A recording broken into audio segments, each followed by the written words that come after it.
Yun guys, may mga mapapauwi, mayroong hindi marirenew. Yun yung nakakalungkot na balita. Mayroon namang na-renew nga, kaso humina yung company, panay layoff. May mga kilala tayong ganon. Ito guys, di naman alam ko, di naman madaling sabihin na tanggapin na lang.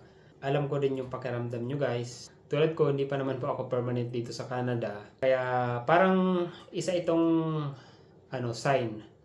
Sign na ito para mag-isip-isip. Hindi guys, itong conversation natin ngayon, hindi ito para panghinayan ng loob nyo. Pagkos, palakasin ang loob nyo, mga kababayan natin, na kung tulad nyo may mapapauwi, i-take na lang natin siya bilang positive. Siguro may plano pa sa atin na mas better si Lord, di ba? Alam ko nakakalungkot. May iba sa inyo na gusto kasi talagang manatili dito pero hindi talaga sinerte. Pero ano ba yung pwede natin gawin? 'Di ba?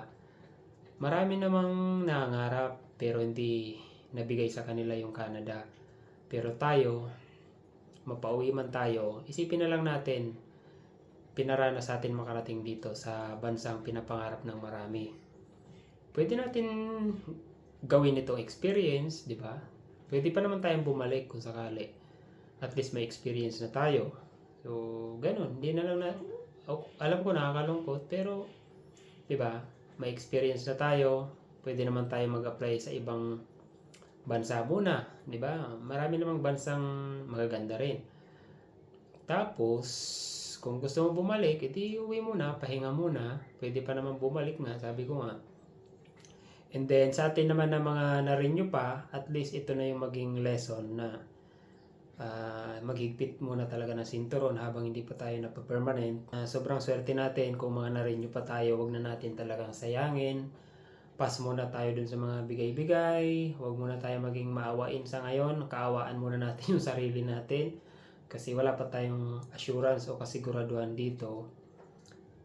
'Di ba? Mahirap naman na mapapauwi tayo tapos wala pa tayong kahit anong naipundar, wala pa tayong na-save. Ang hirap nun magsimula guys. Maninibago na tayo kung babalik tayo sa minimum wage sa Pilipinas tapos per day yung sahuran. I don't think na gugustuhin pa natin, 'di ba, na bumalik sa ganon. So, kahit paano kung mayroon tayong savings, 'di ba? Hindi man ganon kalaki, at least mayroon. Mahirap kasi na 0-0 talaga tayo, 'di ba? Pag pinauwi tayo, buti sana kung libre yung pamasahe pauwi. Ang laki-laki din ng kailangan nating pamasahe. Hindi naman basta-basta din kung pauwi ka. 'Di ba? Kung family pa kayo, paano pa kung marami kayong miyembro ng pamilya? Mas malaki yung mga gastos nyo. So, yun guys, dapat grateful pa rin tayo. Salamat pa rin Canada, 'di ba? Ano man ang maging ano man ang kalabasan, ano man ang mangyari, be grateful pa rin tayo. Salamat pa rin Canada kasi pinaranas naman sa atin makarating dito. Kumbaga, kung nahirapan man tayo dito, hindi na kasalanan ni Canada yon. Kasalanan na natin yon. Hindi naman sa biniblame natin yung sarili natin, kundi nung mga time na binibigyan tayo ng pagkakataong ma-renew, di ba, ano yung ginawa natin doon sa kinikita natin. Yun lang naman ang lesson doon eh. Kung ano man yung maging resulta, ano man yung maging plano ni Lord para sa atin, tanggapin natin. 'Di ba? Baka malay natin hindi talaga tayo para sa Canada, 'di ba? Para sa negosyo talaga tayo.